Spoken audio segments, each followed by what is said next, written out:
नमस्कार news today में आपका स्वागत है। खबरें शुरू करो उससे पहले नजर डालते हैं आज की हेडलाइंस पर। गैस बुकिंग बंद, एजेंसियों पर बढ़ी भीड़, ईरान इजराइल युद्ध का असर, बढ़ सकती है गैस की किल्लत। नीमच पुलिस ने पकड़े 2 चेन स्नैचर, जवाहर नगर में दिन दहाड़े लूटी चेन। नीमच पुलिस कार्रवाई पर असंतोष, साध्वी रंजना विवाद में स्थानीयों ने कलेक्टर को सौंपा ज्ञापन। भाजपा नेता के जन्मदिन पर रक्तदान शिविर, 56 युवाओं ने किया रक्तदान। ईरान इजराइल के युद्ध का असर अब देश में दिखने लगा है। नीमच सहित मध्य प्रदेश के कई शहरों में गैस सिलेंडरों की बुकिंग बंद हो गई है। बुकिंग की समय सीमा भी 20 से बढ़ाकर 25 दिन कर दी गई है और एजेंसियों पर भीड़ बढ़ रही है। ईरान, इजराइल और अमेरिका के बीच चल रहे युद्ध का असर अब देश में भी दिखने लगा है। नीमच सहित कई शहरों में गैस सिलेंडरों की बुकिंग बंद हो गई है। बुकिंग की समय सीमा भी 20 से बढ़ाकर 25 दिन कर दी गई है और एजेंसियों पर भारी भीड़ उमड़ रही है। नीमच सहित मध्य प्रदेश के कई शहरों में गैस बुकिंग बंद हो गई है। फोन पर मिस कॉल देकर बुकिंग नहीं हो रही है और सर्वर ठप होने से ऑनलाइन सिस्टम भी ठप पड़ा हुआ है। इधर गैस एजेंसियों पर भारी भीड़ उमड़ रही है। हालत यह है कि गैस सिलेंडरों की मारामारी मची हुई है।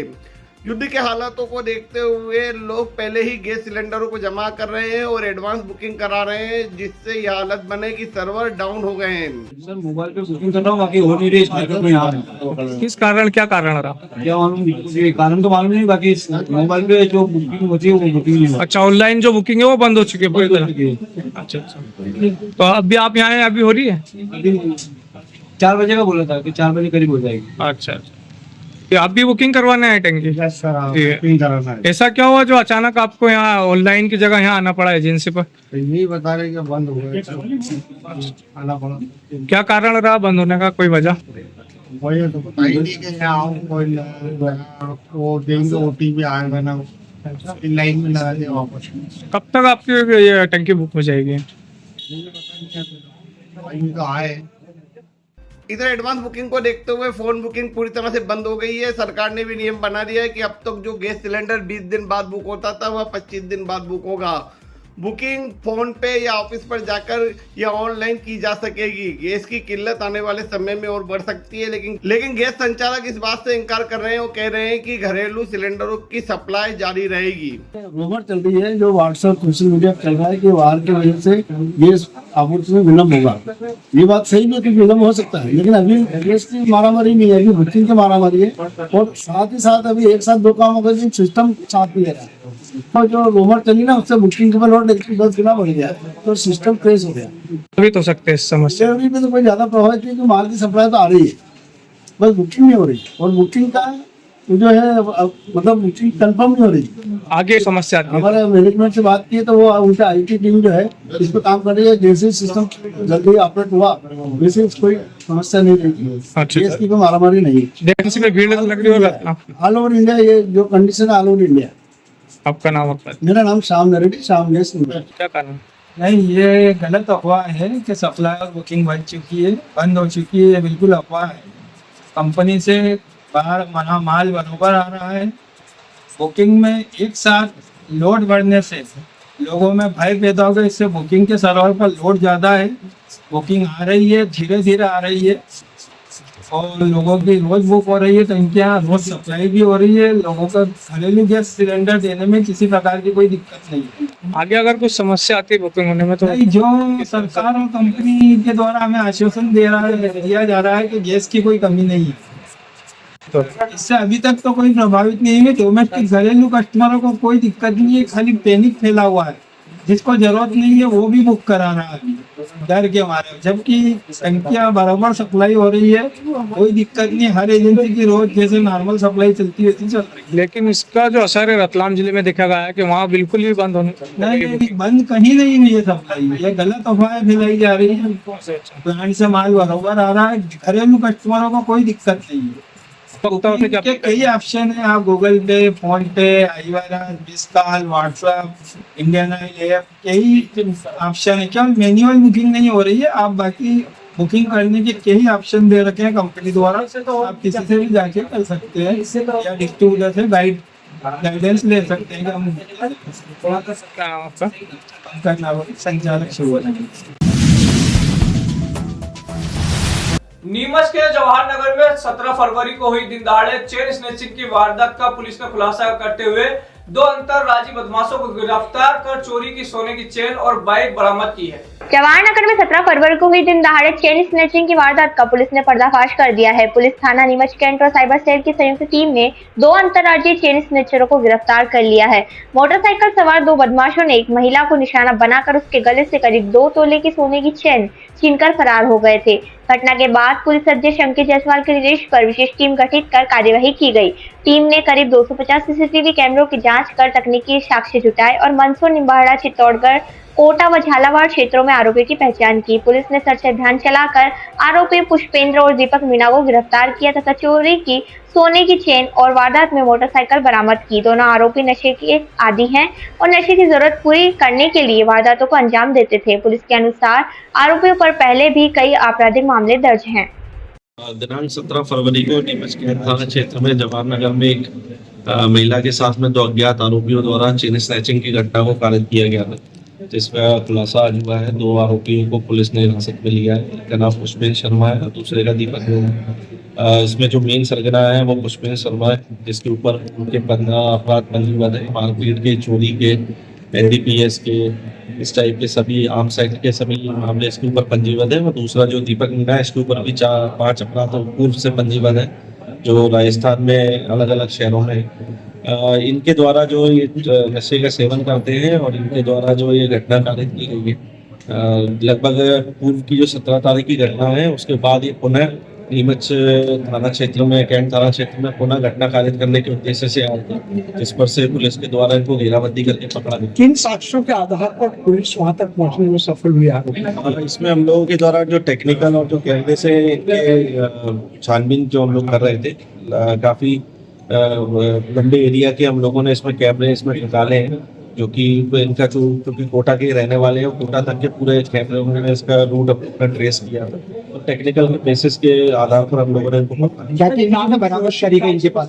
बरामद क्या क्या चीजें करी गई? एक चेन जो इनके द्वारा उस दिन लूटी गई थी वो इनसे बरामद हुई है, और जो वाहन जो प्रयुक्त किया है इनके द्वारा वो इनसे जब्त किया गया। सर इनाम भी घोषित है जी, जब ये घटना घटी थी उसके बाद हम लोगों ने 10,000 का इनाम इस घटना के पर्दाफाश होने पर आरोपियों के ऊपर रखा हुआ है, तो 10,000 का इनाम।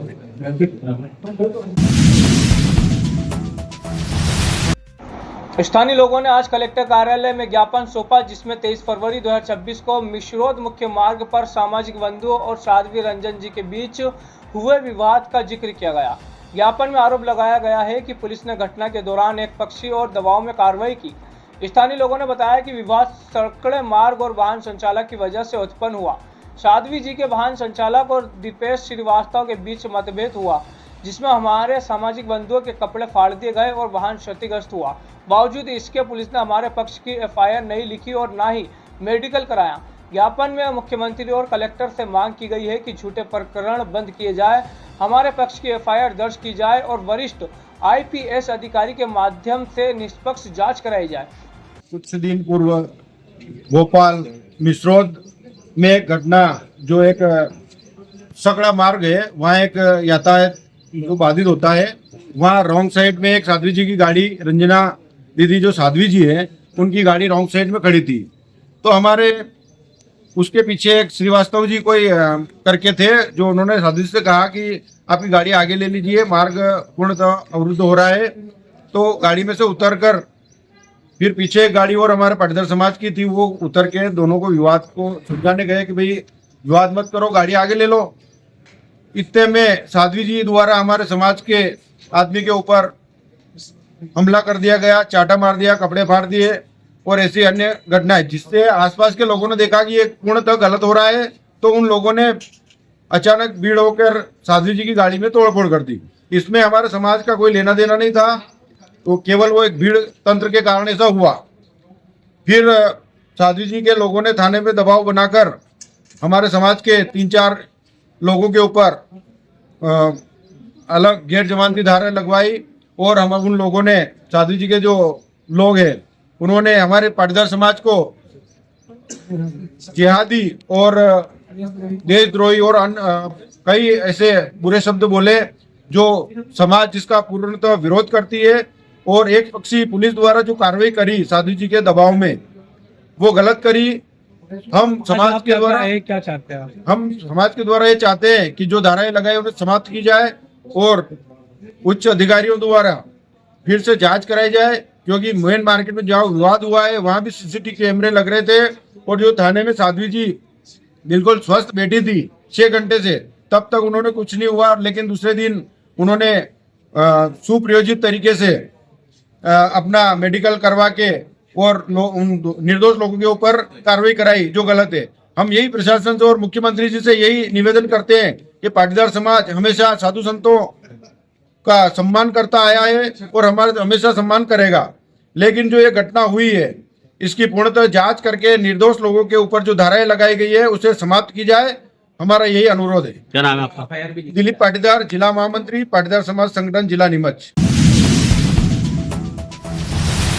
नीमच क्षेत्र जीरन तहसील के ग्राम चैनपुरा डैम में भाजपा नेता मनोहर रावत के जन्मदिन के अवसर पर रक्तदान शिविर का आयोजन किया गया। शिविर में वनांचल क्षेत्र के युवा ने उत्साह के साथ भाग लेते हुए कुल 56 यूनिट रक्तदान किया। इनमें से लगभग 45 युवाओं ने पहली बार रक्तदान कर मानव सेवा का संदेश दिया। कार्यक्रम की खास बात यह रही कि रक्तदान के बाद मनोहर रावत ने अपने रक्त से भारत लिखकर विश्व शांति और मानवता का संदेश दिया। उन्होंने कहा कि जन्मदिन पर फिजूल खर्चा करने के बजाय समाज सेवा करना ही सच्चा उत्सव है। इस अवसर पर पूर्व मंडल अध्यक्ष लक्ष्मण सिंह भाटी, दक्षिण मंडल अध्यक्ष मदन गुज्जर, महामंत्री दिलीप सिंह चौहान सहित कई कार्यकर्ता मौजूद रहे। शिविर को सफल बनाने में CHC जीरन के BMO डॉक्टर विजय भारती और रेड क्रॉस ब्लड बैंक की टीम का सहयोग रहा।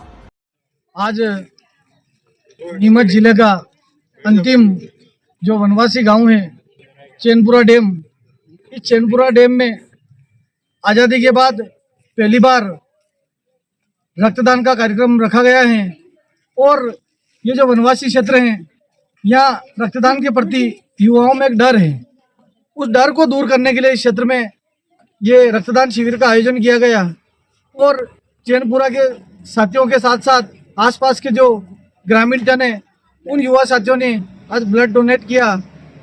और इस जो 56 युवाओं ने जो ब्लड डोनेट किया, इसमें से कम 70% युवा ऐसे हैं जिन्होंने पहली बार रक्तदान किया।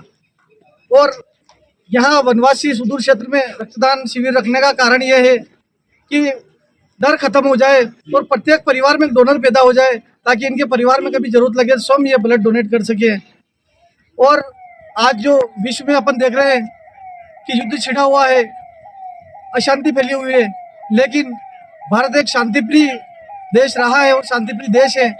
और उसी भारत के शांतिप्रिय देश की कड़ी में हम सभी युवाओं ने आज ब्लड डोनेट किया है। 56 युवा साथियों ने रक्तदान किया है और मैं सभी युवा साथियों का तहे दिल से हार्दिक आभार व्यक्त करता हूँ, इन्होंने अपना अमूल्य समय निकालकर रक्त डोनेट किया। देश में इच्छा मृत्यु का पहला मामला सामने आया है। अब एक युवक को इच्छा मृत्यु दी जाएगी। यह युवक कोमा में है। जी हां, 13 साल से लाइफ सपोर्ट सिस्टम पर जी रहा 31 साल का हरीश राणा को अब इच्छा मृत्यु दी जाएगी। इसके लिए इजाजत भारत के सुप्रीम कोर्ट ने दे दी है। सुप्रीम कोर्ट ने बुधवार को इच्छा मृत्यु के मामले में ऐतिहासिक फैसला सुनाया। कोर्ट ने 13 साल से कोमा में रहे 31 साल के हरीश मीणा को इच्छा मृत्यु की मंजूरी दी है। देश में इस तरह का यह पहला मामला है। सुप्रीम कोर्ट के जस्टिस JB पारदीवाल और जस्टिस KV विश्वनाथन की पीठ ने एम्स को निर्देश दिया है कि हरीश को लाइफ सपोर्ट सिस्टम से चरणबद्ध तरीके से हटाया जा सके। इस प्रोसेस को इस तरह से किया जाना चाहिए जिससे मरीज की गरिमा बनी रहे। दिल्ली में जन्मे हरीश राणा चंडीगढ़ की पंजाब यूनिवर्सिटी से बीटेक की पढ़ाई कर रहे थे। वर्ष 2013 में वह हॉस्टल की चौथी मंजिल से गिर गए थे, जिसकी वजह से उनके पूरे शरीर में लकवा मार गया था और वे कोमा में चले गए थे। वह ना कुछ बोल सकते हैं, ना ही कुछ महसूस कर सकते हैं। 13 साल से परिजन उनका इलाज कराकर थक चुके थे और परिवार आर्थिक रूप से टूट गया था। सुप्रीम कोर्ट ने यह फैसला हरीश की मां निर्मला राणा और पिता अशोक राणा की अपील पर सुनाया। जवाहरनगर में 17 फरवरी को हुई दिन दहाड़े चेन स्नैचिंग की वारदात का नीमच पुलिस ने पर्दाफाश कर दिया। नीमच कैंट थाना की टीम और साइबर सेल की संयुक्त टीम ने 2 अंतर्राज्यीय चेन स्नैचरों को गिरफ्तार किया है। मोटरसाइकिल पर सवार 2 बदमाशों ने एक महिला को निशाना बनाकर उसके गले से करीब 2 तोले चेन छीनकर फरार हो गए थे। घटना के बाद पुलिस अधीक्षक अंकित जायसवाल के निर्देश पर एक विशेष टीम गठित की गई। इस टीम का नेतृत्व नीमच के टीआई नीलेश अवस्थी ने किया और करीब 250 सीसीटीवी कैमरों को जांच कर तकनीकी साक्ष्य जुटाए गए और मंदसौर, निम्बाड़ा, कोटा, झालावाड़ के क्षेत्र में आरोपियों की पहचान की गई। पुलिस के सर्च अभियान चलाकर आरोपी पुष्पेंद्र और दीपक मीणा को गिरफ्तार किया है। उनके कब्जे से सोने की चेन और एक मोटरसाइकिल बरामद की है। दोनों आरोपी नशे के आदी है और नशे की जरूरत को पूरा करने के लिए वारदातों को अंजाम देते थे। पुलिस ने इन आरोपियों के पहले भी रिकॉर्ड खंगाल रही है और साथ ही इन आरोपियों को कोर्ट में पेश किया जाएगा, जिसके बाद इन्हें जेल भेजा जाएगा। आईएएस का फार्म हाउस बना जुआ घर। आप सोचेंगे ये कैसे हुआ? जी हाँ, ये हो रहा था इंदौर के पास मानपुरा थाना अंतर्गत ग्राम अवलीपुरा में। एक आईएएस का फार्म हाउस जुआ घर बन गया था और वहाँ लोग लाखों का जुआ खेल रहे थे। इसका खुलासा पुलिस ने किया और एक बड़े जुए अड्डे का भांडाफोड़ किया। जिस फार्म हाउस पर यह जुआ घर चल रहा था वह आईएएस अधिकारी वंदना वेद और उनके पति अमरीश वेद के नाम पर है। वंदना वेद वर्तमान में वित्त विकास निगम इंदौर की प्रबंध संचालक है और जानकारी मिली है कि यह फार्म हाउस उन्होंने गांव के एक व्यक्ति को देखभाल पर दे रखा था, लेकिन उसने उसको जुए घर के रूप में तब्दील कर लिया। पुलिस ने मौके से 18 जुआरियों को पकड़ा और उनके कब्जे से 13,63,971 रुपए, 52 ताश के पत्ते, 30 मोबाइल, 10 नई ताश की गट्टियां और 2 कारें जब्त की। अब बड़ा सवाल यह उठ रहा है कि इसकी जानकारी आईएएस अधिकारी को थी या नहीं। इस मामले की भी पुलिस जांच कर रही है। तो चलते चलते नजर डालते फिर से हेडलाइंस पर।